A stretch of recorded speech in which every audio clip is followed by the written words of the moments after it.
আপনি কি জানেন মহাকাশে এমন এক গ্রহ আছে যেখানে বৃষ্টির মতো হীরা ঝরে?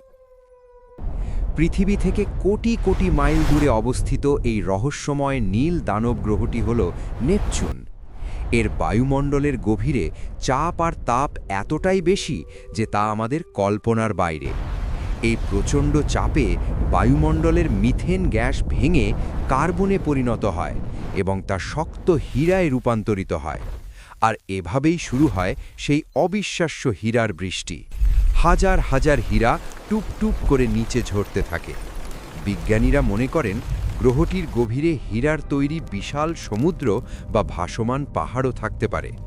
পৃথিবীতে যেখানে পানির বৃষ্টি হয়, নেপচুনে সেখানে অমূল্য রত্ন ঝরে। প্রকৃতির কি অদ্ভুত লীলা! মহাকাশের এমন আরও রোমাঞ্চকর তথ্য জানতে আমাদের সাবস্ক্রাইব করে সাথেই থাকুন।